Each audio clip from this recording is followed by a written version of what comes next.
Throughout U.S. history, 8 presidents have died while in office, each leaving a profound impact on the nation. 4 presidents were assassinated: Abraham Lincoln, James Garfield, William McKinley, and John F. Kennedy, while 4 others died of natural causes: William Henry Harrison, Zachary Taylor, Warren G. Harding, and Franklin D. Roosevelt. These deaths often occurred during pivotal moments in history, leading to a sudden shift in leadership and in policy. The national response to these events have influenced presidential succession, security protocol, and even trust in government. So today I'm going to talk about the 8 presidents who died while in office. Like I said, 4 were assassinated and 4 died of natural causes. One of those natural causes we'll talk about.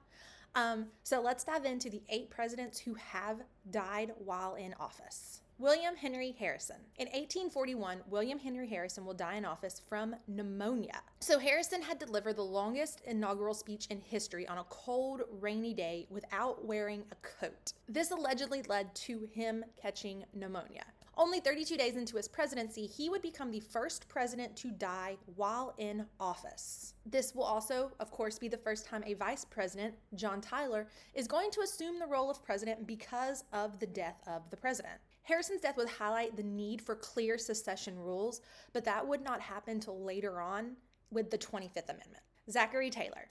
So Zachary Taylor is going to pass away in 1850, and the likely cause of death was like a gastrointestinal problem, but some people think he might have secretly been poisoned.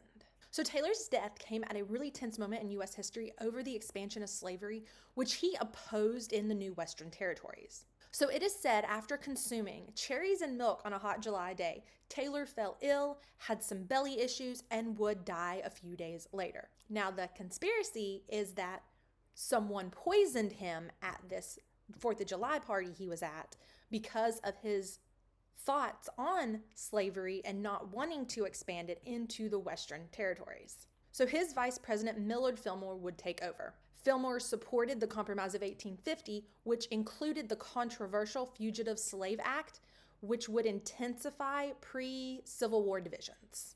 Abraham Lincoln. So Abraham Lincoln would be assassinated in 1865. We've all probably heard of the assassination of Lincoln. So he was assassinated by John Wilkes Booth. So Lincoln's assassination would occur just as the Civil War was ending, and his plans for moderate Reconstruction would go unfinished. So his death would plunge the nation into grief and instability at a really crucial time when we were trying to reunify the North and the South. So his VP, Andrew Johnson, who of course would be his successor, had a less popular support for Reconstruction and would clash with Congress, leading to a really turbulent era of this rebuilding. Lincoln's assassination, though, really heightened the awareness of presidential security. James A. Garfield. So James A. Garfield would be assassinated in 1881. So Garfield would be shot and he would succumb to an infection due to inadequate medical treatment. So Garfield would be shot by a man named Charles Guiteau, who was upset over not being appointed to a federal position.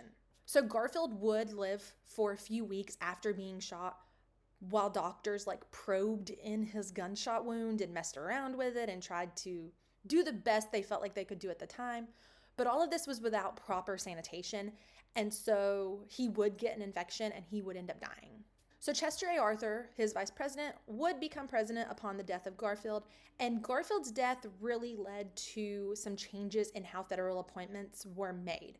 So this led to the Pendleton Civil Service Reform Act, which aimed to curb patronage, which introduced a merit-based appointment structure, changing federal employment practices significantly. William McKinley. So he would be assassinated by anarchist Leon Czolgosz. McKinley would be shot at a public event and he would die a few days later. And this assassination drew attention to anarchist threats and led to a debate over public access to the president. After his assassination, his VP, Theodore Roosevelt, would become president, and Roosevelt would actually usher in a more progressive agenda than McKinley had, addressing labor issues and corporate regulation. One of the big changes was, after McKinley's death, the Secret Service began protecting the president, marking the start of a more organized approach of presidential security. Warren G. Harding. So Warren G. Harding is going to die of a heart attack in 1923. Harding was on a nationwide tour when he would fall ill and die. His administration was later marred with scandals like the Teapot Dome scandal, one of the biggest government corruption cases in U.S. history. After his death, his vice president, Calvin Coolidge, would become president, and Coolidge had to handle the fallout of these scandals. Public distrust of the government really grew during this time, and Harding's death highlighted the role the media played in presidential image. Franklin D. Roosevelt. So Franklin Delano Roosevelt, FDR, would die in 1945 of a cerebral hemorrhage. So FDR's death happened near the end of World War II and during his unprecedented fourth term as president. He would only be president for about 4 months before he would pass away. So FDR's death left critical decisions about the post-war world to his vice president, Harry Truman, who wasn't as informed about what was going on with the discussions with the other Allied leaders. So Truman's presidency shaped the final months of World War II, including the decision to drop the atomic bombs on Japan. Roosevelt's long tenure as president also led to the 22nd Amendment limiting presidents to 2 terms. John F. Kennedy. So John F. Kennedy would be assassinated by Lee Harvey Oswald in 1963. Kennedy would be killed while riding in a motorcade in Dallas, Texas, which would spark a national grief and a period of public introspection. This event, though, led to a lot of conspiracy theories and investigations, including the Warren Commission. There were people who thought Lee Harvey Oswald shot JFK, and there were people who thought the CIA shot JFK. There were people who thought that somebody else shot JFK.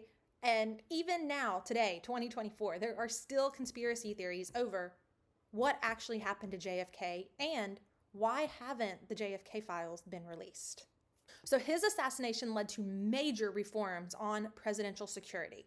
Lyndon B. Johnson, his VP, would be his successor and become president, and Lyndon B. Johnson would push through key civil rights legislation that Kennedy had proposed. So the death of these 8 presidents brought significant changes to U.S. policy, to security, and to secession protocols. Key reforms, including the establishment of the Secret Service protective role, the Pendleton Act to reform federal employment, and the amendments to clarify presidential succession and term limits, were created after these events. Each event had its own long-lasting influence on the nation's trajectory.